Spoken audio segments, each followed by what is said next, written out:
And we're live on the Stables Network. Take it away. Are we a day closer for some Major League Baseball? Is Aaron Rodgers' career with the Green Bay Packers coming to an end after this season? We will try to answer these questions and more next on ATL Prime Sports, which is brought to you by the Association of Professional Ball Players of America. Good evening. I'm Todd Corder in for Stephanie Stallworth. JJ, my sidekick, is with me, and Breck is running the boards in San Francisco. JJ, how are you today? Doing well. Like you said, another day closer, hopefully, to some Major League Baseball, some live sports in general. Got a lot to cover tonight and doing well. How about yourself, TC? Doing great. How's the pregnancy going with the missus? It's going well. Lots to do every day. You know, getting ready for the baby, getting the crib and everything together. So it's been a fun journey, but we're ready and we're excited for baby Jordan's arrival. Well, speaking of cribs, we'll go out to Dave Cohen's crib here at 8:10, and Jack Voigt, our other guest at 8:40, former Major League Baseball ball player, played 8 years in the major leagues. We'll go out to his crib at 8:40 p.m. Please give us a follow on Twitter at ATL Prime Sports, Instagram as well. You can follow myself at Corder, Corder Todd, JJ at JJ Get You One.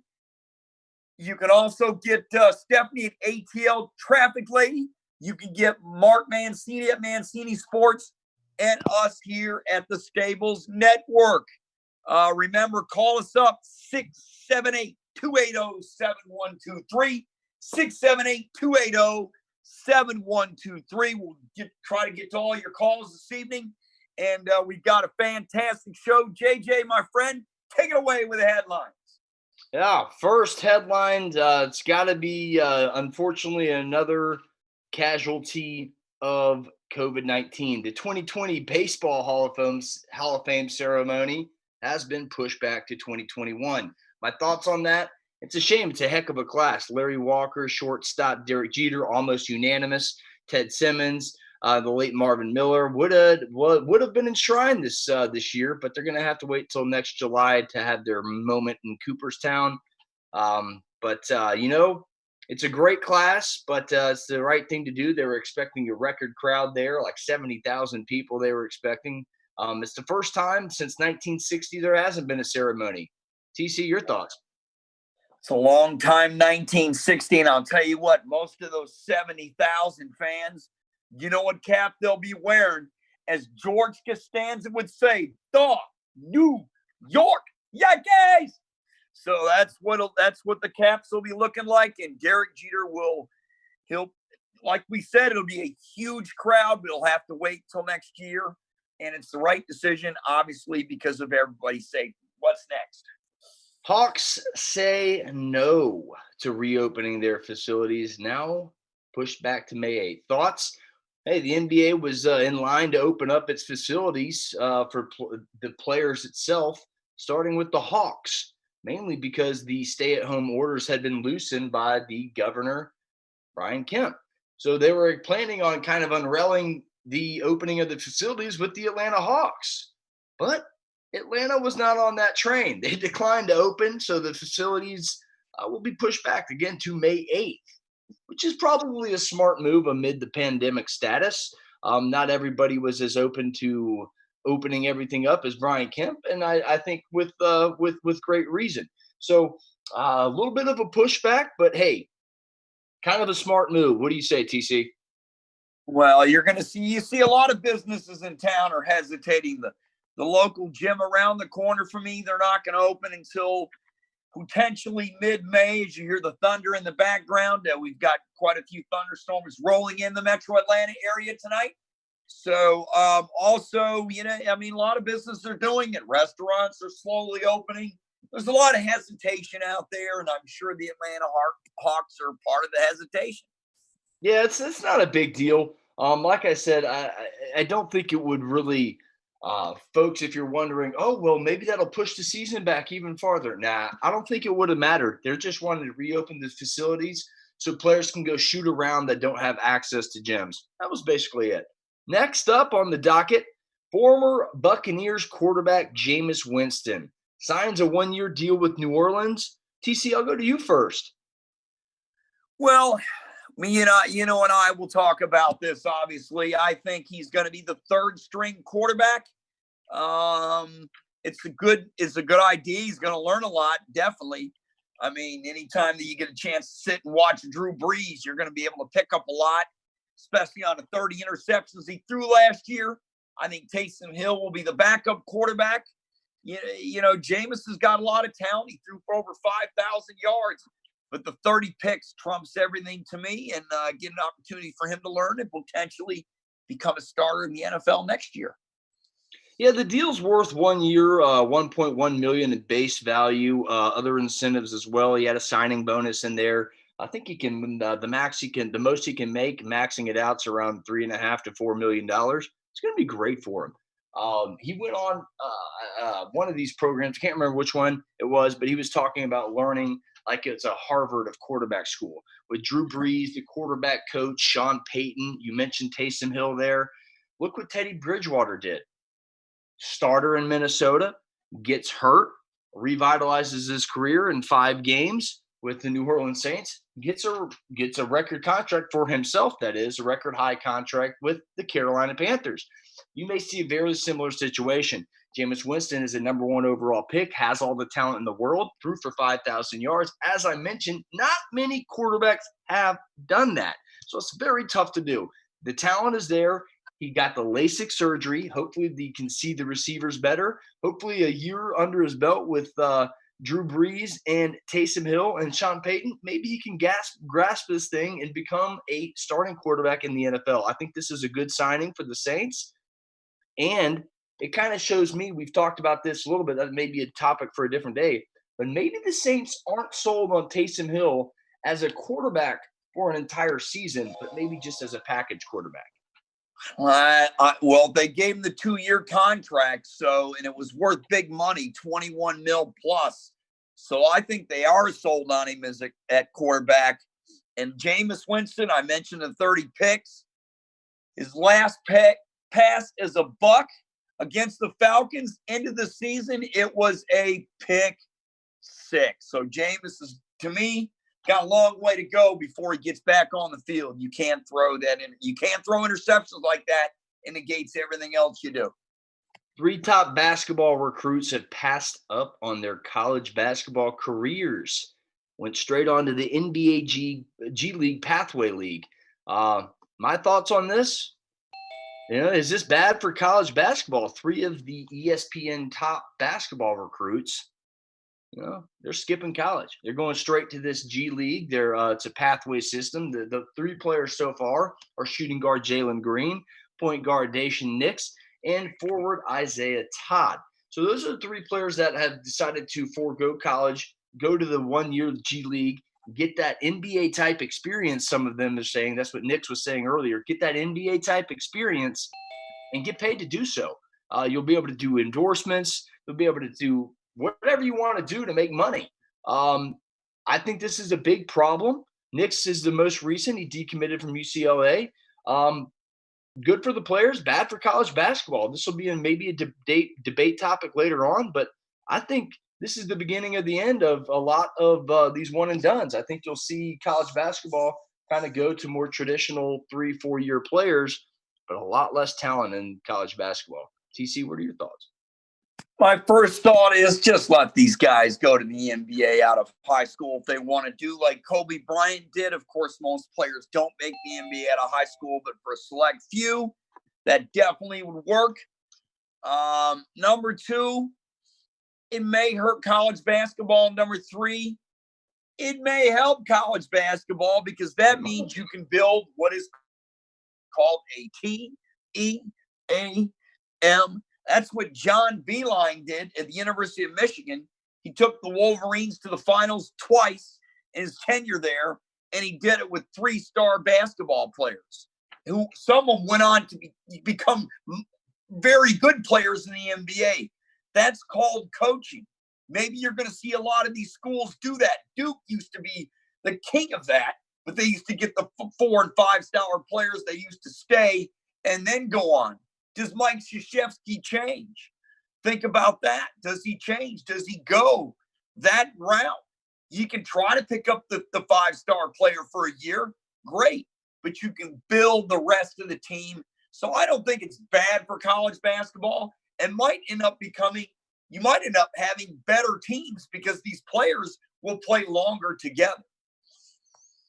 I hope that's right. I really do. But I see a different aspect. I see a different end of the spectrum. I see a lot of the talent not going to college or watering down the tournament. And I mean, let's face it, a lot of people only look at college basketball for those 3 weeks. There's quite a few fans, but I'm saying the majority of college basketball viewing is in that tournament. So maybe it will water that tournament down. Maybe you will help it out. Time will tell. We'll move on with the show, TC. Well, let's continue us for the minute as we wait for Dave Cohen to come in.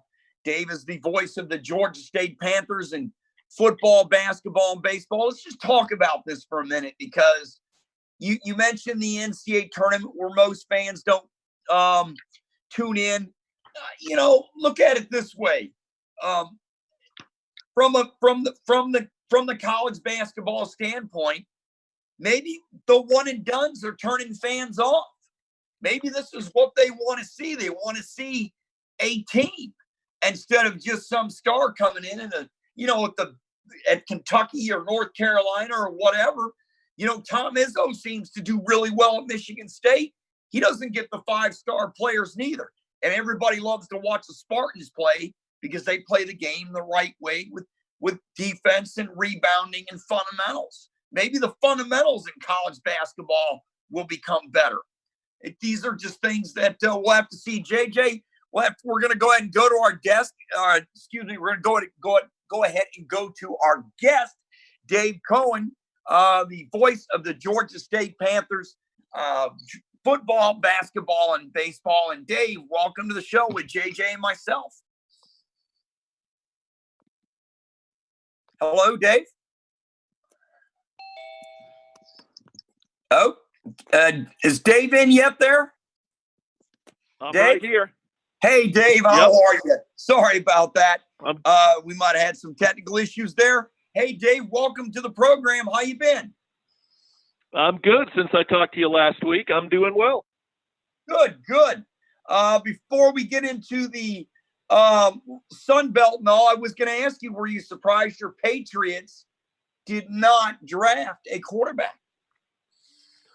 No, I don't. I don't question Bob Kraft and Bill Belichick and the crew up there. They've done their track record speaks for itself. I assume they have a plan, and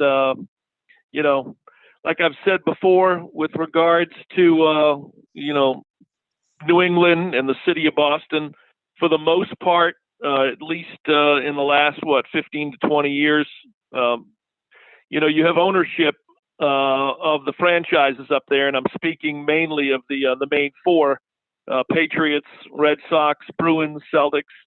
Ownership realizes that there's no time for rebuilding anymore. The old days, you could say, well, we're going to take the next couple of years and look to rebuild, and I don't know that model works in sports anymore. They're competing for entertainment dollars.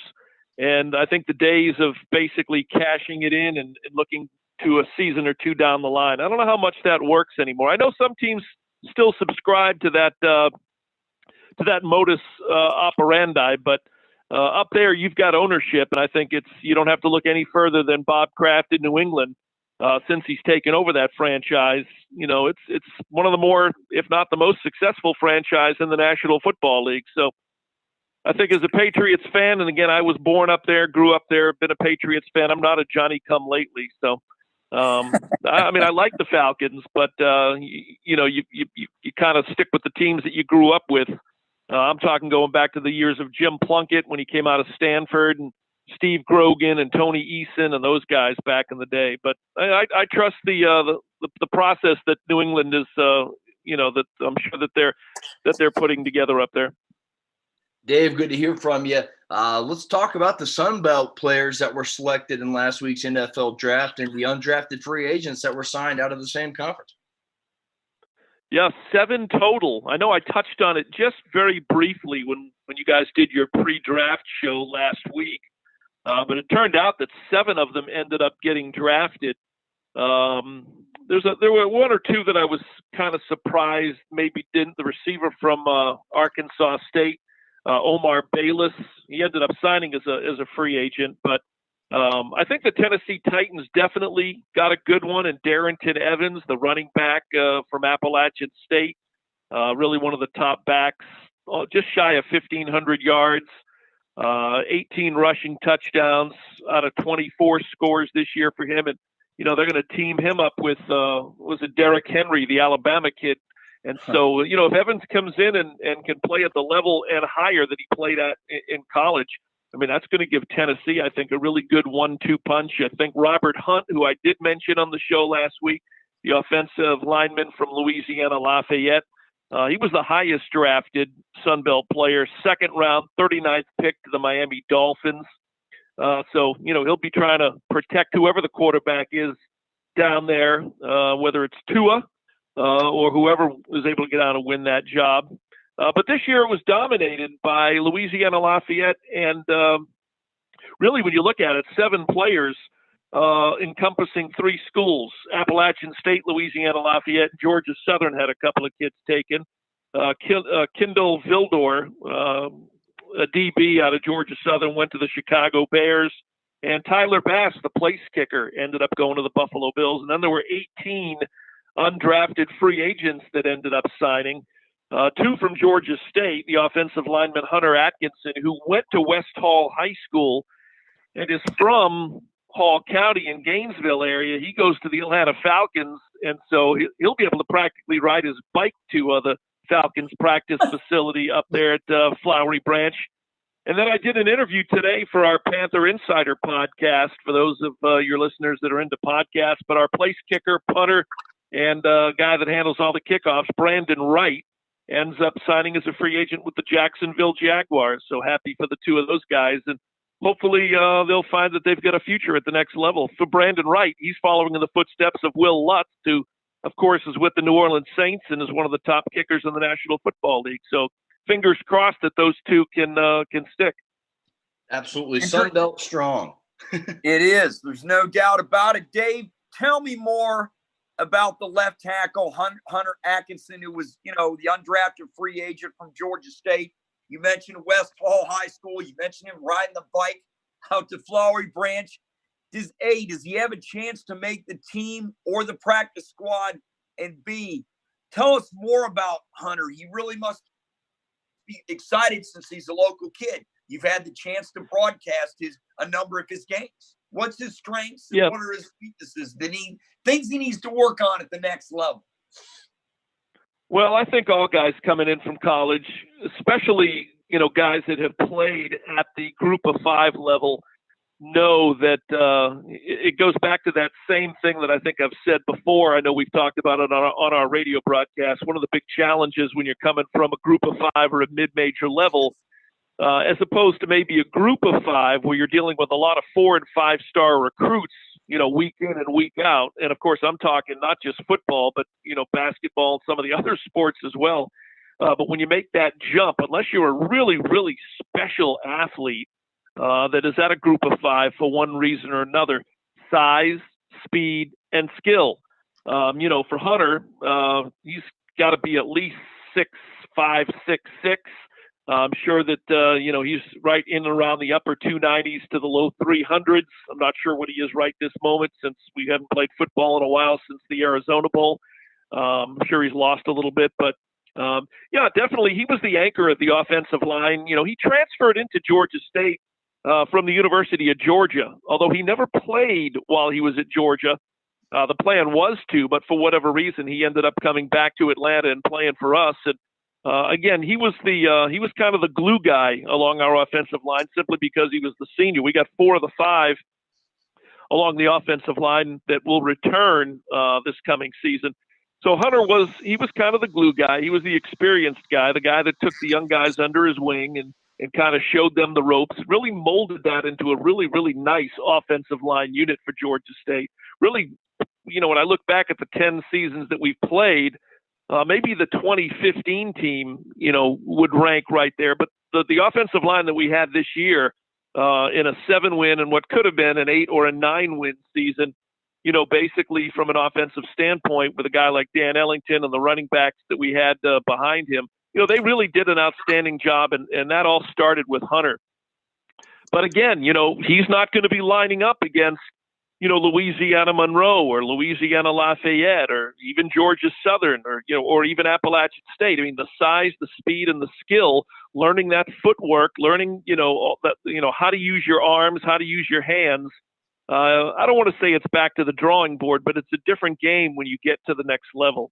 And I've heard that from, the players that Georgia State has sent on to the NFL. When I've interviewed them, when they've come back, you kind of hear, along the similar lines, the same stories. I mean, there's a little bit of an adjustment period because now you're going up against some of the top, the top players in football in the world, in the National Football League. So there's definitely going to be a little bit of a learning curve, but Hunter's a great kid, smart guy. And, I'm happy for him that, number one, that he signed as a free agent. And I know he's happy, I'm sure, to, like I said, he's a hop, skip, and a jump down 985 to Flowery Branch from where he lives. So it's a great situation for him, to say the least. And, for Brandon Wright, he's coming off a great season for Georgia State, second all-time in points scored. Again, the thing that he and I talked about today, and I know I'm kind of jumping over, but the one thing that, he had a little bit of an advantage of that maybe some kickers don't is that he had all 3 phases of the kicking game under his thumb. He was our place kicker, and he was pretty good, and he got better year after year after year. He handled kickoffs for most of the season, and he was our punter for most of the season, given a certain situation here and there when they would bring in Oliver Holdenson. But for the most part, he mastered for us all 3 phases of the kicking game. And I know if you're successful, you may not get drafted out of the group of 5, but I've always said in our radio broadcast, no one talks about the kickers until you have to talk about the kickers. And so hopefully he's going to get an opportunity down there with Jacksonville. And if not Jacksonville, then some other team. I think I've told you the Will Lutz story, which is a fantastic story on how he ended up with the Saints out of Baltimore Ravens camp in less than a week. So who knows? With kickers, you just never know. And so I'm happy for Brandon and happy for Hunter as well, that hopefully they could be the next 2 that will make an NFL roster and represent Georgia State football. Dave, real quick, the kickers usually have the better, they usually have the good shot of making the club because, the Tyler Bass kid out of Georgia Southern, the senior, these are the guys that really have the chance to make it. They have probably the less adjustments to make as these other players as they go to the next level.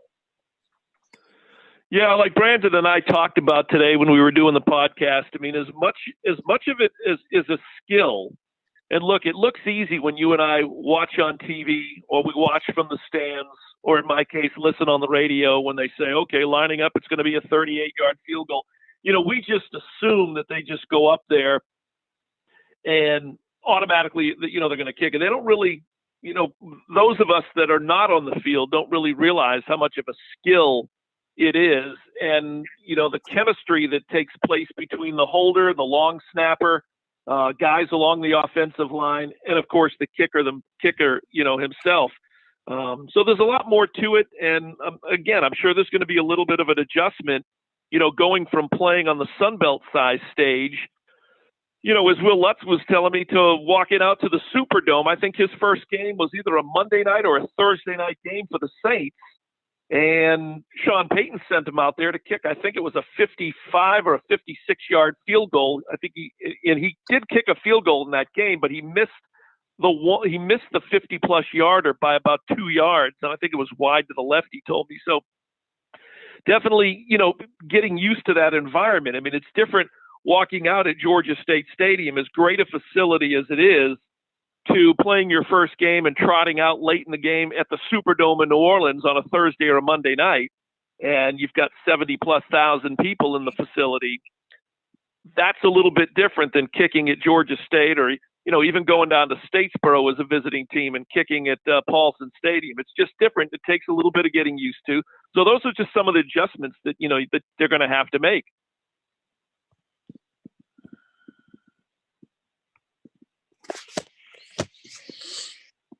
JJ, we lose you? Hey, you're still listening there, to Dave?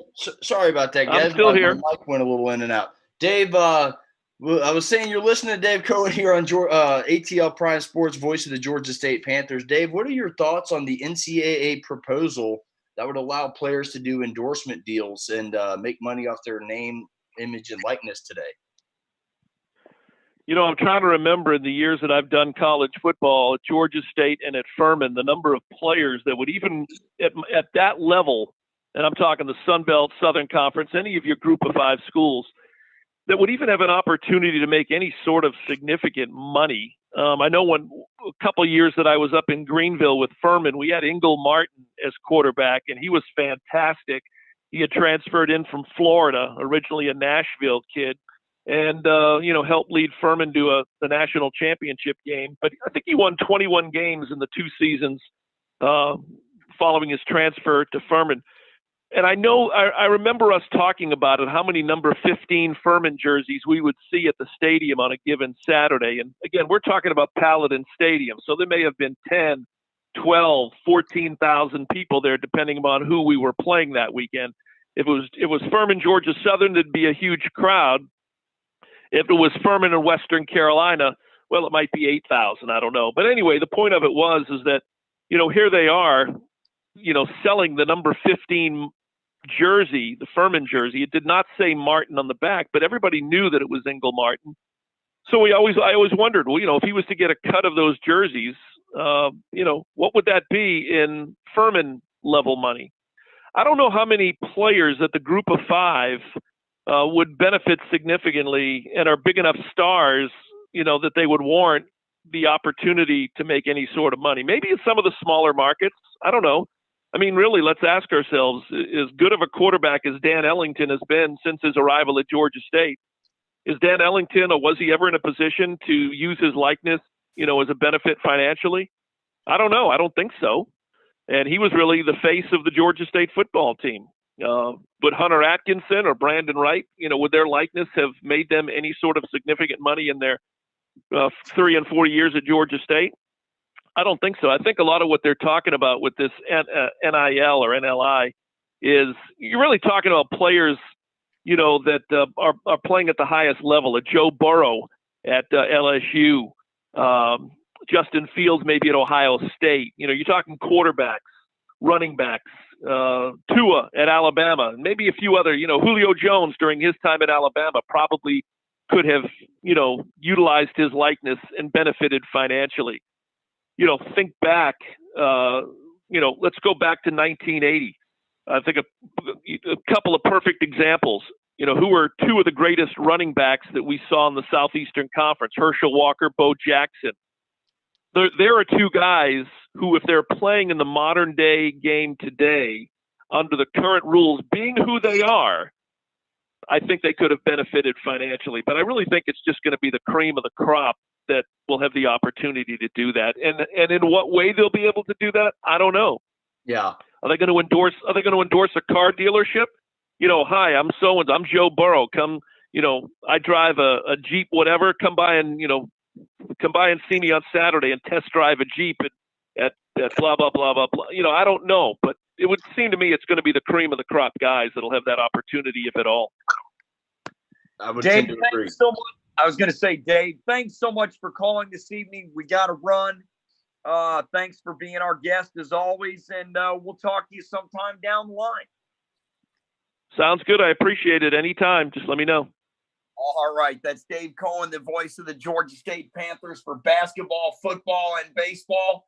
I miss Dave's calls on baseball right now. I wish I could hear them, but thanks to the pandemic, we can't. We're going to go ahead and go to our callers shortly.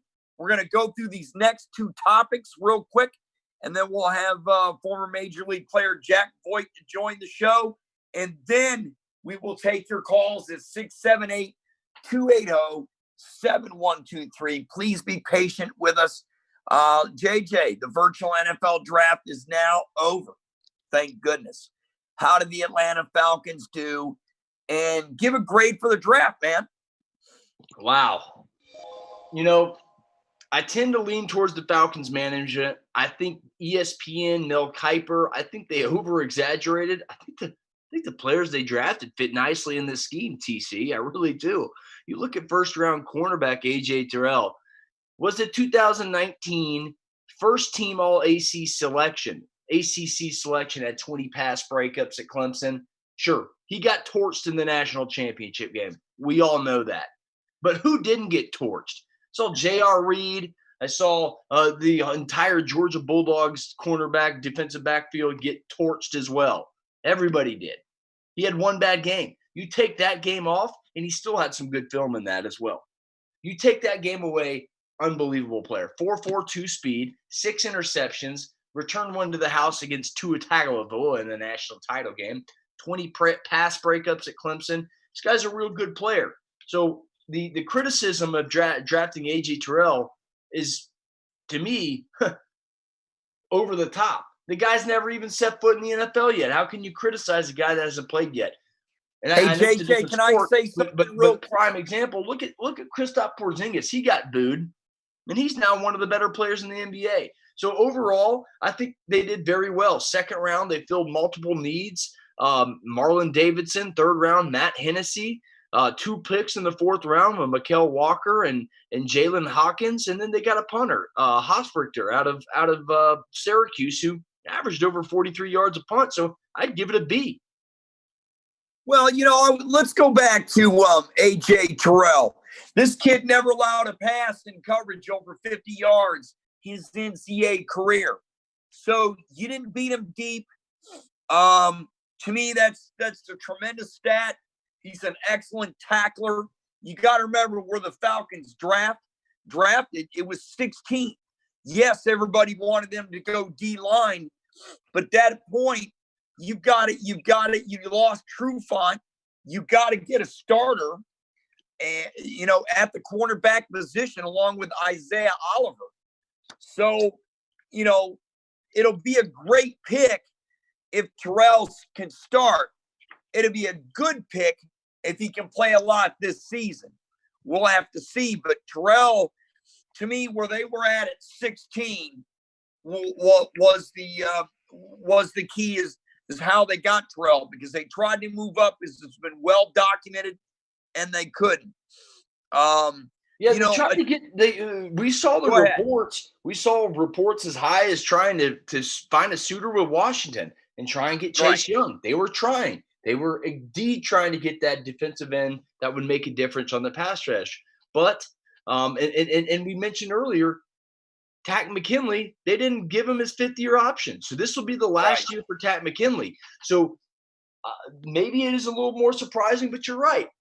Defensive tackle out of South Carolina wasn't there.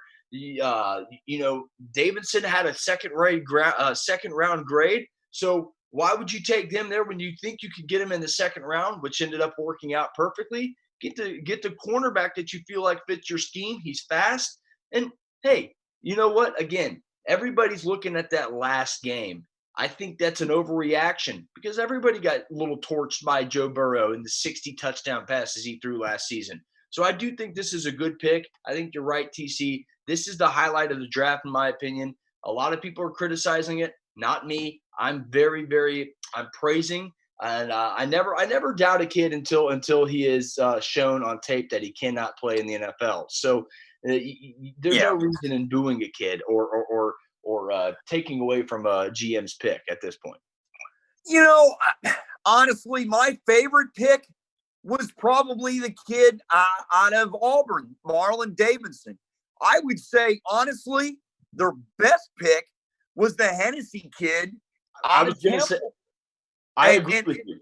Right. And to me, Sterling out of Syracuse has a chance to make this team. So you have a 7th rounder who can make it. Maybe you should have chosen him as a free agent. Maybe not. We don't know. I'm not big on drafting punters and kickers. I'm big on getting them in free agency, but that's okay. The only pick I did not like was the Walker kid out of Fresno State. His, that to me was not the pick, but I would give the grade overall a B. And, that's pretty solid. And, long term Hennessy, he could be the best player of the class. We'll have to see. We're out of time. We got to go to our next topic. Bob McGinn. Oh, this is a good one, man. Who covered the Packers for like over 38 years. Matt LaFleur, he says, simply had enough of Rodgers' act. That's why they drafted Jordan Love, the kid out of Utah State. And Brett Favre came on the Rich Eisen show today and said, he won't be there long term. He will finish his career with another team. He made comparisons between his career and Rodgers' career. And yesterday, JJ, when I talked to our guest on the show yesterday, I mentioned that we were wondering why the Packers went this route when they should have went wide receiver. I mean, that part there kind of with, Chris Pearl and I were going back and forth. We couldn't figure out why. Maybe we have our reason why, JJ. Well, I think to me, I mean, the topic is Bob McGinn, who's covered the Green Bay Packers for 38 years, suggests Matt LaFleur has simply had enough of Rodgers' act. So if that's the case, that would be why they drafted him. I think there is an exit plan for Aaron Rodgers in place. I don't like it, but it is what it is. He's an aging quarterback in the NFL. You mentioned Brett Favre mentioning he'll finish his career at Expo. This holds water. This argument definitely holds water. You don't just move up in the draft from 30 to 26 to select a quarterback for no reason. Basically, the article implies that Rodgers is hard to deal with at times. He's being passive aggressive in media interviews around team facilities. Packers they want to run the ball more under LaFleur. So maybe they're just trying to get away from this pass happy attack that Rodgers and McCarthy were famous for. But to me, this is just a move to solidify the future. Your 13 wins last year. You have a aging quarterback. Why not address I guess the elephant in the room. That's what the general management, upper management in the Green Bay Packers said. They said, we're going to go ahead, draft the best player we think's available. There he is. So it just doesn't make sense to me. It doesn't. 13 and go ahead. I'm sorry. Go ahead. It doesn't make sense, but it is. I mean, it is what it is. I wouldn't have done it, but I'm not in that general. And like I said, I'm not one to criticize who's to say Aaron Rodgers doesn't have a career ender this year. I mean, maybe they see something. And I saw a stat today on Fox Sports 1, the last 6 games of the season last year, Aaron Rodgers was very average. Downfield pass attempts, he was at the bottom of the league. Yards per attempt at the bottom of the league. So maybe Father Time caught up with him a little bit. Maybe that's what this is. But again, I don't like it. I personally think Aaron Rodgers is your guy. You mentioned the wide receiver. He's thrown 1 touchdown pass to a first-round wide receiver or tight end in his career. I was going through and I go, who is that lone touchdown pass to? Mercedes Lewis. Wow, and I wouldn't even remember that name, which sticks out to this, and our guest is on the line. We'll have to get Jack Voigt. We'll get to him here in a second. The contract to me is the big issue too. He's got 4 years left. They owe him a lot of money. I don't understand it. Do you trade him? You got to see how Jordan Love progresses in camp. But to me, this is a head scratcher. You were 1 game away from the Super Bowl. You get some wide receivers. You did draft a tight end and a running back. You had a good running back last year. So, the running back position is set. You draft a good tight end, but it's definitely a precarious situation, and it's a situation that we got to keep an eye on it. I mean, we don't know what happened. You mentioned that deal. I mean, if they did have to deal this guy, they would have to wait a minimum of 2 years, because if they did it before June 1st, 2021, it's going to wreak havoc on their salary cap issue. Right. It will. You're right. Well, let's go ahead and go to our guest, former Major League player Jack Voigt, who played 8 seasons in the show for the Orioles, Rangers, Brewers, and A's. Jack, thanks for waiting. Welcome to ATL Time Sports. Thanks, guys. Glad to be with you. I'm glad you're here. I tell you what, let's just get right to it. Interesting day and interesting time in Major League Baseball.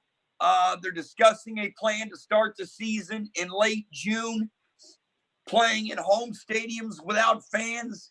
Do you like this plan better, or do you like them in spring training in Florida and Arizona?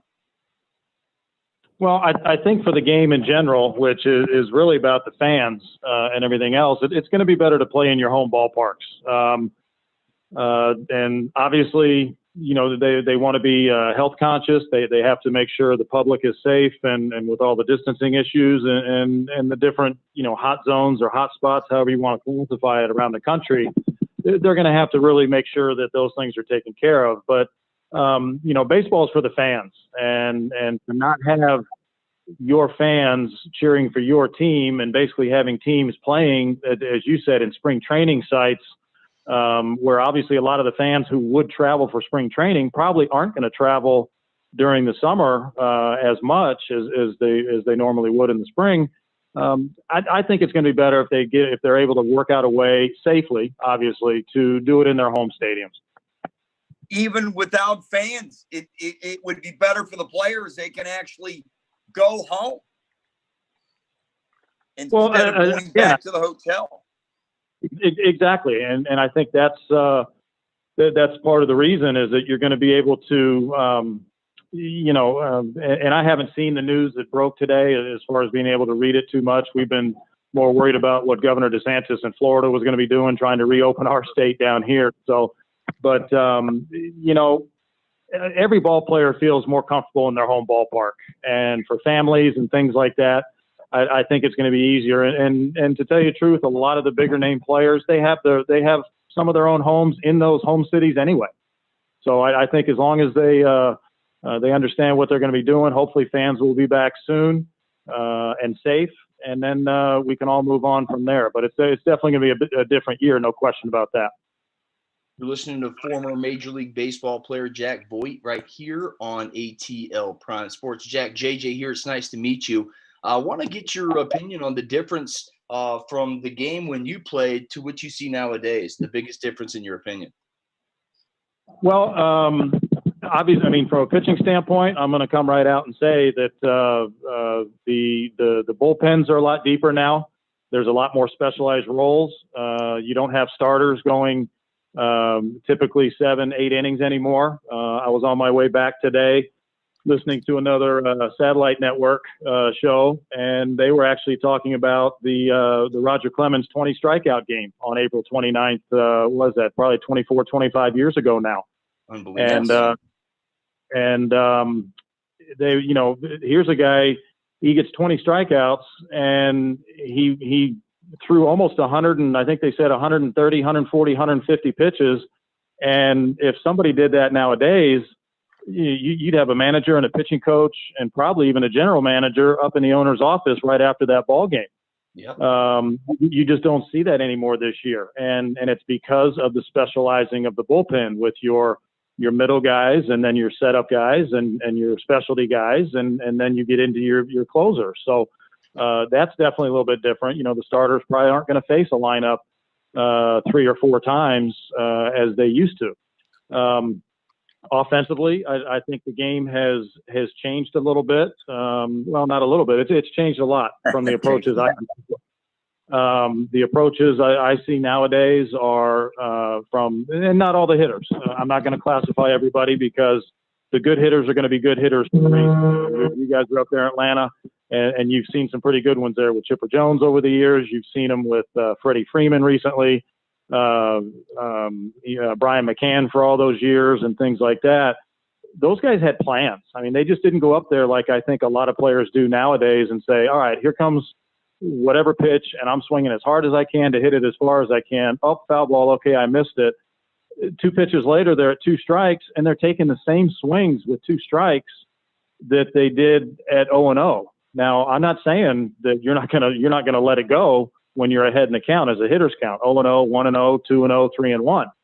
Let it go. The good hitters, they're going to look for a zone, they're going to look for a pitch, and they're going to get the head out and they're going to barrel it up. But to do it on every single count, I think that's one reason you see strikeouts going up. I didn't like to strike out. I thought it was embarrassing to strike out myself. I knew it was going to happen as part of the game, and sometimes the pitcher did it, and sometimes I did it to myself. But I just don't think that the hitting approaches nowadays, again, not all the way across the board, but a lot of the hitting approaches don't put into account anymore let me make contact, let me hit a ball the other way. If they're going to shift me a little bit, now let me look for a pitch that I can do something with to beat the shift a little bit. And if they make a mistake, the good hitters are still going to hit the mistake out of the ballpark. Jack, let me ask you this. I'm sorry, JJ. Jack, let me ask you this. Is youth sports the main reason that we have all the specialization that to me is hurting the game, especially on the pitching end of it, because you only see kids playing one sport? Back in the day when I played sports, we played 3 different sports. You see these kids at a young age throwing 7 innings and as 10-year-olds and 11-year-olds in a youth baseball game. They're racking up the pitch count. Their arms aren't there yet. And then by the time they get either to high school or college, and if they're gifted enough, the minors and especially the pros, a lot of times their arm is shot. So to me, is that the biggest reason we need to just go back to the way it was when these guys, didn't throw their arms out by the time they, had a chance? They don't let their arms grow and develop. And I think that's a good point, Todd. And I think, and you and I have spoken about this before here and there, and I continue to speak about it with a lot of the people down here in the Sarasota, Florida area where I teach and do my lessons and hitting and things like that, is, to specialize in one sport, if that's the talent you have and that's what you want to do, okay, I can understand that. I mean, if you've got a 13 or 14-year-old kid that is head and shoulders taller, heavier, stronger than everybody else, he's probably not going to be a baseball player, but he's got a pretty good chance to be a darn good high school football player and be a Division I prospect. So, in that case, yes, you go that way. But, for kids, for me, the biggest advice I give them and the parents is the kids will tell you by their actions, what they love to do. If they love to play baseball, they're going to be out practicing and playing baseball or playing wiffle ball or, stick ball here and there in different parts of the country, whatever they want to do. And if they're athletic, they might in the winter time play some basketball, or they might play some football here and there. I played a little bit of football, but I realized after my sophomore year in high school that I was probably going to get hurt more playing football than I was in baseball. So I decided to go to the baseball route. But I was one that played also when I was growing up. Sure. You're listening to Jack Voigt right here on ATL Prime Sports. Jack, you got the baseball academy, J Voigt Baseball. Tell us a little bit about that and how our listeners can find you. Well, I have a website. It's jackvoigtbaseball.com. JACKV as in Victor, OIGT, baseball.com. Just got a couple pages on there about my history and myself and what my lessons, what we do with the half-hour slots and things like that. Typically, I just work out of a hitting facility that is here in the Sarasota area, Florida International Training Center. It used to be an extra innings facility. And I've been lucky enough to work with Jeff Howard there that we were able to work out a deal, and I kind of leased the space in there for my cage area, and we go through. Now, again, for the last month and a half, I've been doing strictly video lessons because of the coronavirus issues, and but those turned out to be very positive, I think, especially talking with parents. They were very positive with how the kids learned to set up the net on their own at home in the backyard or in the garage, and how to set up the tee correctly. And with me on the video chat with them, being able to talk them through the lesson, just like I was sitting there, except I wasn't handing them the ball or I wasn't able to throw. We made adjustments with that. So I enjoy doing it. I enjoy teaching, ages of, I've got some 8, 9, and 10-year-olds, but most of them are older than that. And just getting them to understand that if you want to be good in this game, you've got to not fear failure. Baseball is a failure game. You've got to learn how to deal with it. And if you can learn to do that and learn yourself and learn how to consistently, as far as a hitter, learn to get the barrel to the ball and just square the ball up, you'll hit the ball hard. But when you start trying to hit the ball hard and far, you're going to miss the barrel a lot more, and then it's not going to be a very fun game. So that goes back to the differences in the games today with the types of swings that they take, all or nothing. Your good hitters, they can do just about anything they want to control the barrel. Jack, I have a young cousin. She's playing high school softball. I noticed you do softball workouts as well. Give me one pro tip that you would give her for her to get to the next level. Well, without seeing again, girls softball, I think sometimes can be tougher than some of the boys in baseball. I mean, you've got some of these girls nowadays, especially these travel teams, and we have very good girls softball here in the area that I'm in Florida, that have been ranked number 1 in the state for years and number 1 in the country, Lakewood Ranch High School. But some of these girls, they can get that thing up there 60, 65, 66 miles an hour. And then you watch the Women's College World Series on during the summer, and those girls are in the mid to high 60s, maybe even 70. They're at 43 feet from the plate. And by the time they take their step, their drive, their release, and throw the ball, they're probably right at 39, 40 feet. And that thing's coming at 70 miles an hour. You throw that back to a 60-foot baseball distance, and you're looking at 95, 100 plus.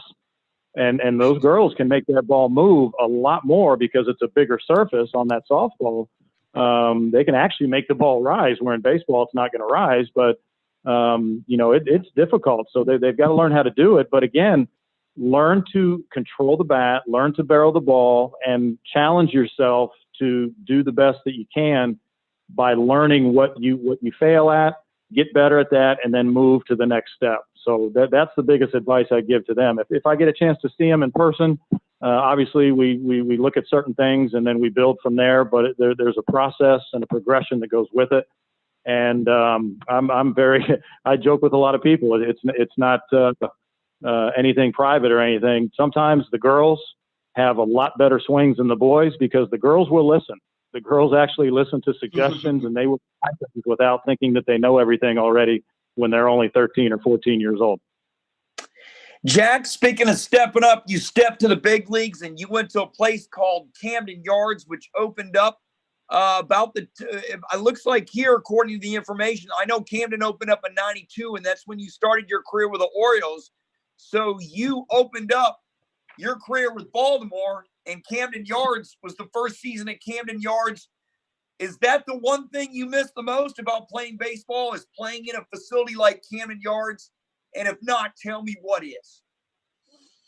Well, that's a good question. 92 was the inaugural year for Camden Yards. I was mostly in AAA that year. I came up for about 5 days in 92 when Tim Hewlett had lost one of his children, one of his boys, to an accident.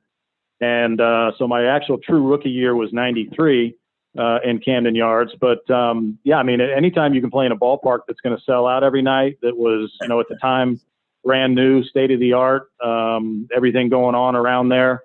It was awesome. It was a great place to play. But then, you go to some of the other ballparks that I enjoyed playing in that were just as good. Was any major league ballpark, of course. I'm not going to get picky about it. Anytime you were able to play in a major league ballpark as a major league player, it was great. But there were a number of other ballparks that I really liked also. Obviously, I was mostly American League until I got in some of the interleague play late in my career in the mid to late 90s. But other than that, anytime you can play and be a player in a major league uniform and join that fraternity, that very small fraternity of number of players that have ever been a major league player, it's great to play. No doubt about it. Jack, we're out of time. I want to thank you so much for coming on the show. And of course, you were part of the Philadelphia Phillies alumni podcast with myself and the crew. Shout out again your business, how they get a hold of you, and we'll talk to you later down the line.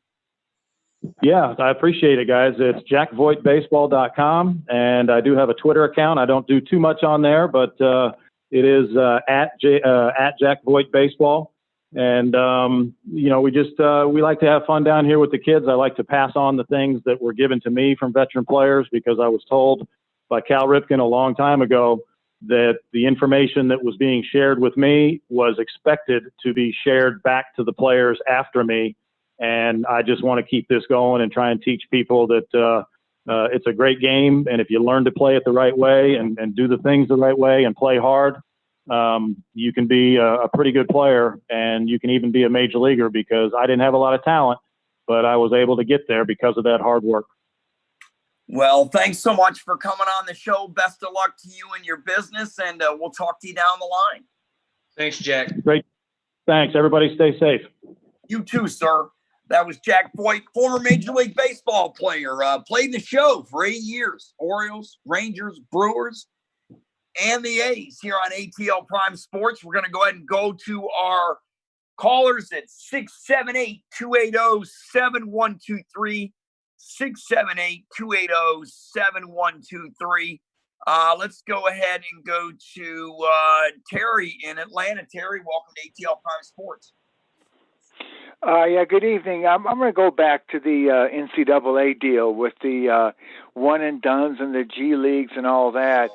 I read an article some time ago, and the author just vilified the NCAA about, being controlling and having money and what all of this. And I just thought it was so negative, because some of the things that the NCAA has done regarding recruiting and academic standards and what have you, and the transfer rules, they did that as a reaction to what the schools were doing. At least that's the way I see it.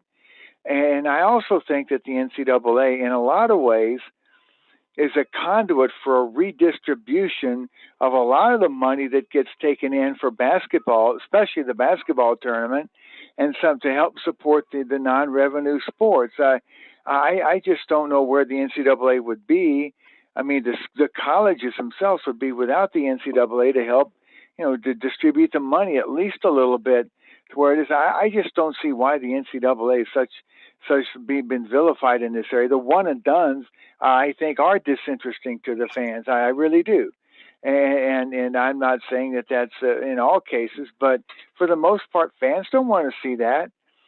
So I want to get your take on why do you think the NCAA has been so vilified, and they're in a tough position. Well, I think one reason, Terry, is honestly simply because a lot of these articles are stating the last amateurism to really take place was the Olympics, and they lifted that about 35 years ago. So a lot of people think they're just behind the ball, and not necessarily. Dave mentioned it to you. How many of these players are really going to be able to make a significant dollar on themselves? Because most schools have their big players. They're locally famous. Then you go outside of that school, you may not know that player. There's, of course, a couple Joe Burrows, a couple Matt Staffords here and there. But who's going to really make a lot of coin on this? We'll have to see, and how much money the money is being made, and if it really does change college sports. But I think the NCAA being vilified is kind of ridiculous. I mean, they've done a lot of good over the years. I just think they're a little outdated in this aspect.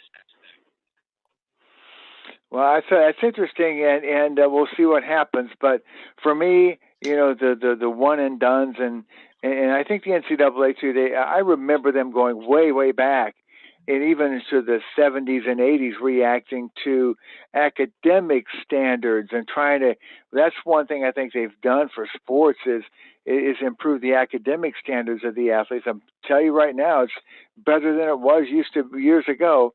But the other piece of it too, the professionalism, what have you.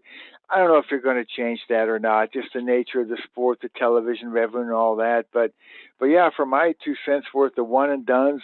Hey, I think it's better for the game and build a team instead of just having a couple of guys out there who are just hanging around and not really there for the university aspect of it. Well, I agree with you, Terry. I think that we talked about it earlier on the show about about building a team. I mentioned John Beeline did it. He went to 2 national championship games at Michigan, got the 3-star players. Mark D'Antonio in football went to the college football playoff with predominantly 3-star players. Rarely, I don't think he ever got a 5-star player at Michigan State, and he didn't get a whole lot of 4-star players until he really started winning. And he never got back to that playoff, which is really impossible to do. So, I like your comments on this. I agree with you. It is only going to be a certain select few are going to get the money, and that's going to benefit them.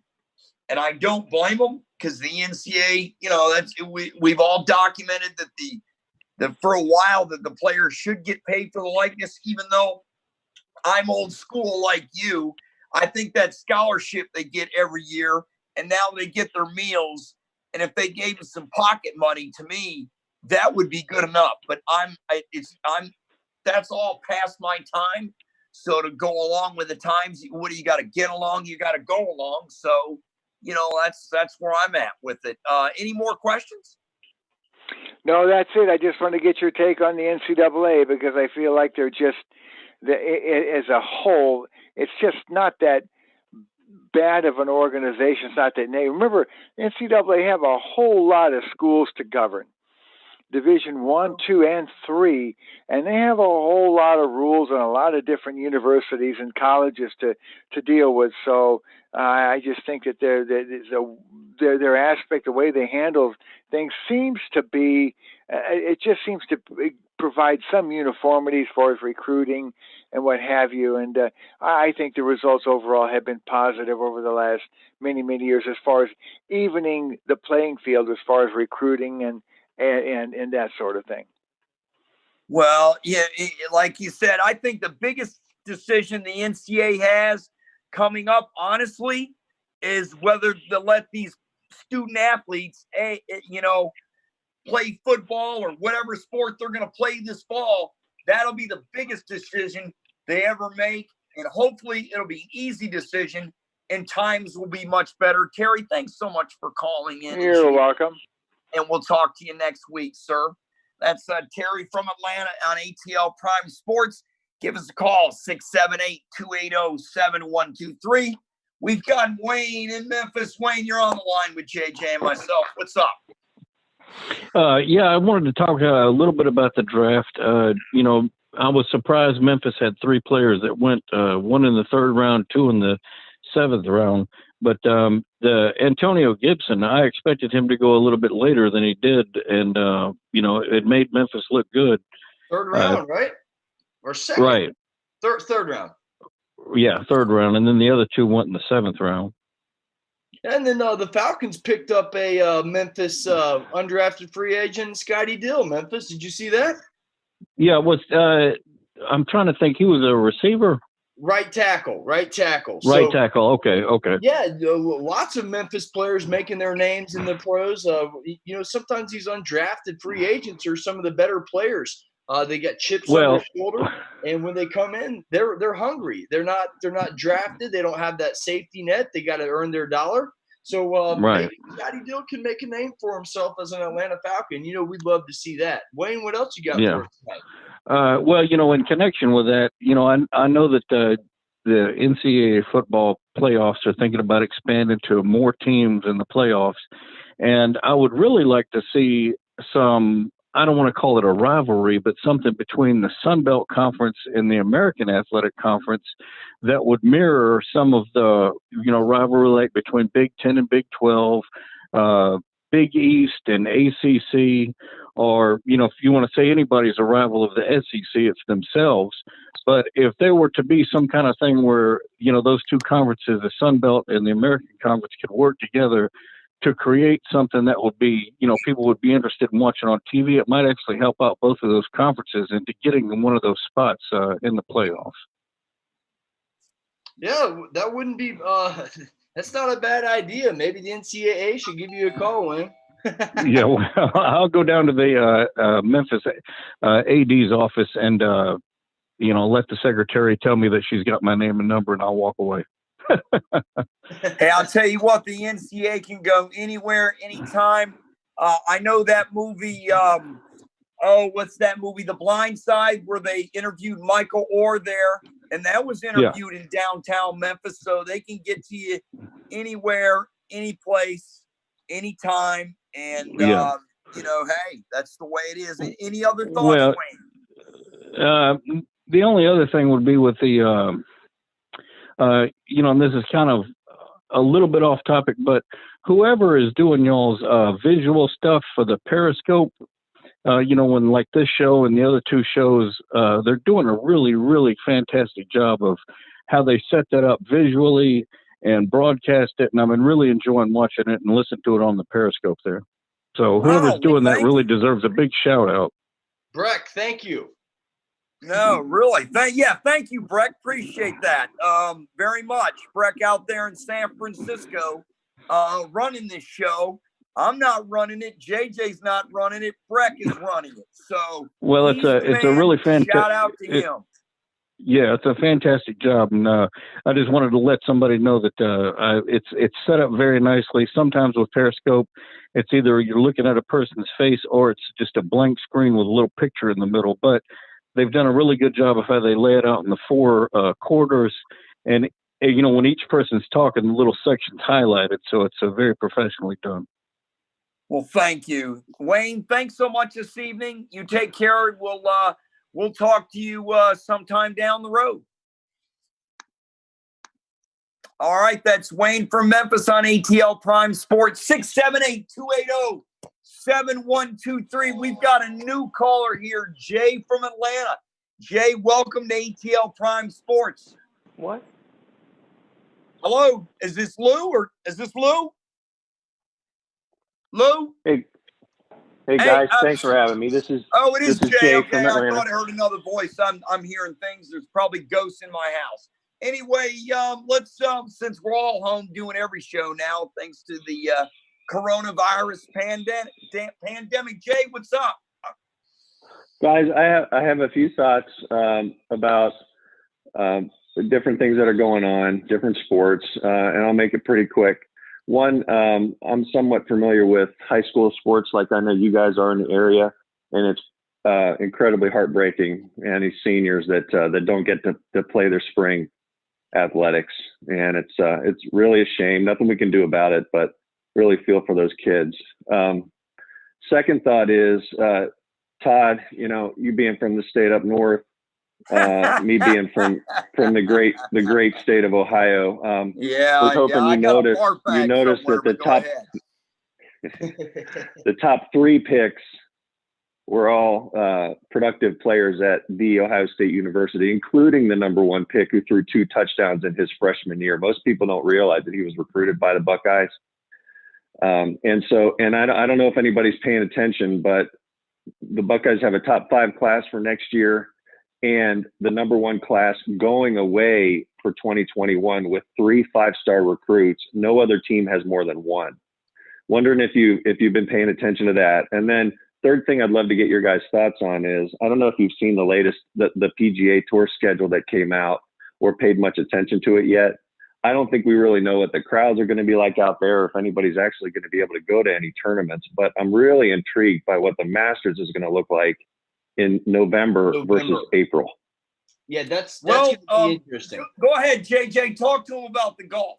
Yeah, the Masters in November, the course is going to play completely different The greens are already hard and fast. Imagine what they're going to be like if it's cold that weekend, if it's a below freezing night like we sometimes have in mid-November.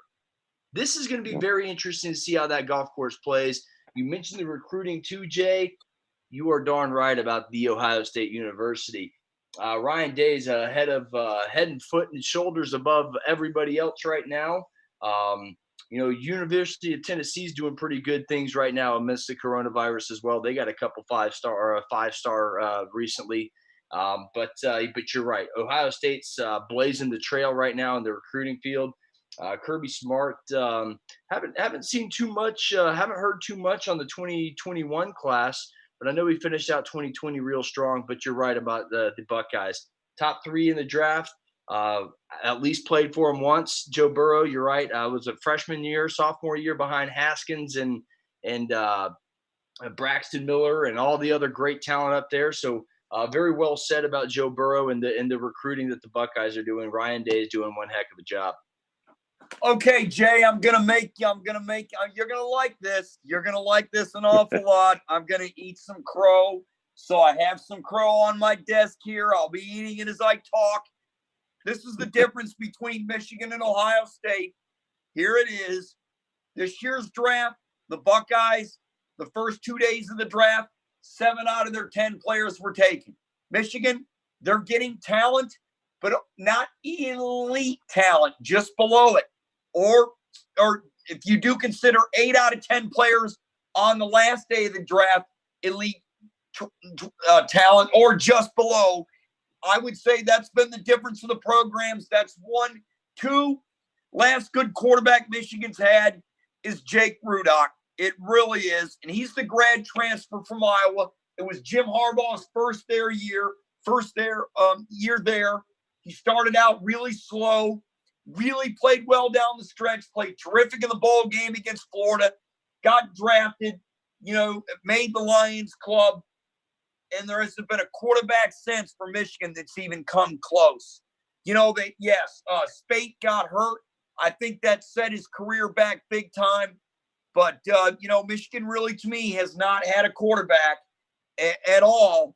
And I think those are the two differences between your Buckeyes and my Wolverines. Do you agree with me? Sort of. I agree with you, sort of. I mean, you can look around college football the last few years, and you can see that the teams that are winning the title are the teams that have the best quarterback in the country. Right. Clemson, LSU, Alabama, Ohio State a few years ago, they got hot with a third stringer, but he was the best quarterback at that time. And I will say this, guys. And JJ, thanks for your thoughts on the golf. Not even something I had thought about, the weather, but the flowers and just the scenery. I just wonder if they're going to be able to pull it off. But I will say this, back to the team up north. I think I speak for everybody. I think I speak for everybody that was born and raised in Columbus or Central Ohio, that grew up during the 10-year war between Woody and Bo, that has watched all this history. I want the team up north back. I want them back to where they were, and I want a rivalry. I want a rivalry again. Todd, help me out, man. You know what? We only had one game where it was really interesting, and we got hosed on the first down call, and you and I have had conversations about this to the cows come home. We got hosed. I had Connie Carberg, the first female scout in NFL history, on the podcast. Learned her stuff from Woody Hayes when she went to Ohio State and was a scout for the Jets. She told me it was not a first down. I thought I'd save that for you on the air live tonight. It was not a first down, damn it. It never will be a first down. Huh? Twisting the knife, are we? Yes, twisting the knife. Man, ouch. Through my stomach. But you know what? Also, well, I don't know if you heard, but ESPN is replaying that game tomorrow night for you. Yes, they are. The hell with that. I won't be watching 1 minute of it. You know what's crazy, Jay? I was actually in the press box in Sanford Stadium that day watching Georgia Tech, and the game had gotten to be pretty much pretty much out of hand. Georgia was looking like they were going to win the game. Actually, Georgia Tech came back and won the game miraculously in the fourth quarter. But we were watching that game, and that call came on right when the game ended, and all the writers in the room were talking about it. You looked at one angle, you looked at another angle. It was probably the longest challenge I've ever seen in my life. That is definitely going to be a call that will live in infamy. Well, it's not that dissimilar from – Yes. You can complain about the refs, and that's fine. It's the only game I got a chance to even complain about because we got our tail kicked in the rest of them. We had you had your chances.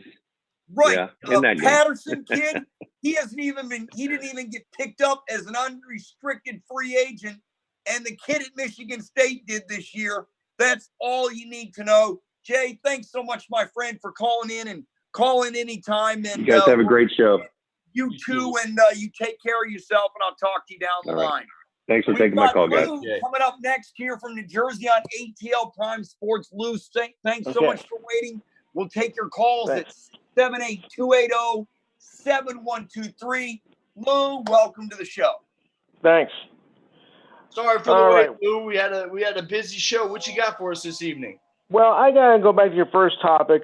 I mean, I'm not really a fan of the one and done. I think players that are good, they should stay for at least 3 or 4 years and get the education they need and get the experience they need in case they do go pro. Because once you get to the NBA, you're playing with the big boys, and you got some schooling to do if you leave early. And if you get hurt, then you're really screwed up.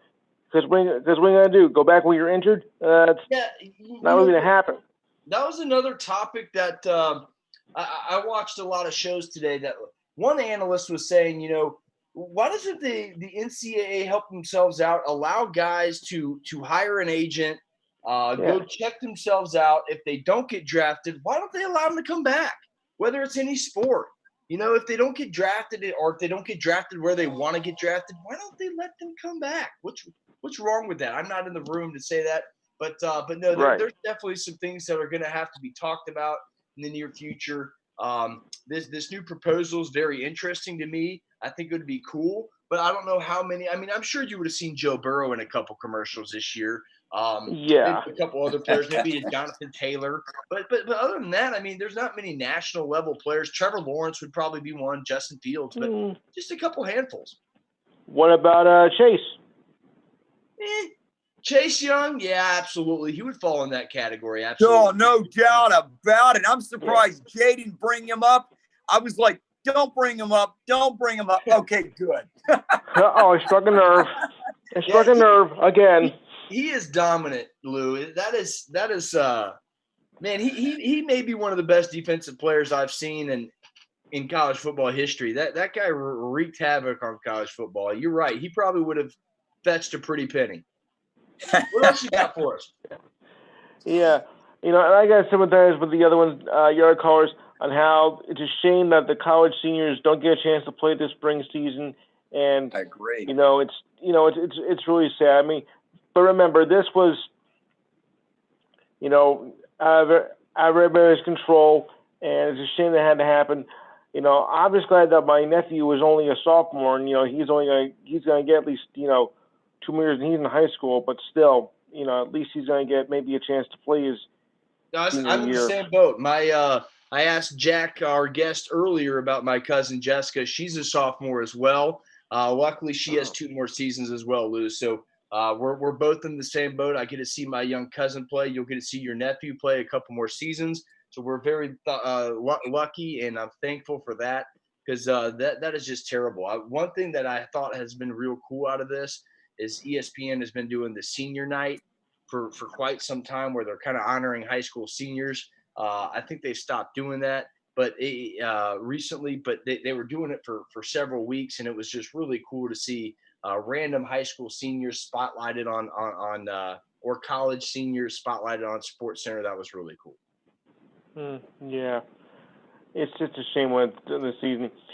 And I was also hearing. Pardon me. Final thoughts for us? Well, I mean, with everything being so discombobulated, I mean, summer sports being handled into the fall and possibly the winter. I mean, on the West Coast, yeah, fine. But the East Coast, it could be murder.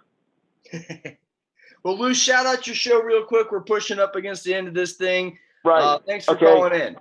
It's called IHateCreighton.com. No, no. I have the Enhanced Sports Show Saturdays 5 to 7 my time. That number is 512-543-4622, and Rockin' Along the Shores of Lake Erie Sports Monday nights 7 p.m. to 7:55 p.m. That's Eastern Time. Yes, Lou, thanks for calling in. Thanks to all our callers. Greatly appreciated. JJ, I got one more question for you before we go. I got to ask it because it preludes into tomorrow's show, is I have Deshaun Tate calling in at 4 p.m., our college basketball and NBA basketball insider from 4 to 4:30 Eastern Standard Time tomorrow. He'll be talking Last Dance, Bulls versus the Bad Boy Pistons. What is the greatest quarter of basketball that you've ever seen from an NBA player, college player, or high school player? Go real quick. Greatest quarter. Well, I'll tell you one of them. The greatest, maybe the greatest half I've seen a college basketball player play was Anthony Ant-Man out of Georgia. 33 points, like 20 of them in the second half against Michigan State earlier. That was one of the best halves of basketball I've ever seen a player play. What about quarter? I got to go the fourth quarter of Kobe's 81-point game. Kobe Bryant, fourth quarter, easily against the Sacramento Kings team. I think mine tops each one that you listed easily. It's preludes to tomorrow. Game 6, 1998 NBA Finals. 25 points in a quarter, 43 for the game by Isaiah Zeke Thomas. 25 of them were on a bad ankle. It was sorely sprained. It was swollen up like a grapefruit. He was on crutches. How in the world did he get out there and do it? Every shot he took, he agitated the ankle. Every drive to the basket, he agitated the ankle. That's the best quarter I've ever seen by a basketball player in NBA history. And I'll see if Deshaun Tate agrees with me tomorrow. Thanks to all our callers. Lou from New Jersey, Jay from Atlanta, Terry from Atlanta, Wayne from Memphis. Thanks to our guests, Dave Cohen and Jack Voigt. I'm Todd Quarter. He's JJ. Thank you for listening in. Talk to you tomorrow at 4 p.m. Eastern Standard Time with Deshaun Tate. Good night, everybody. Same time, same place next week.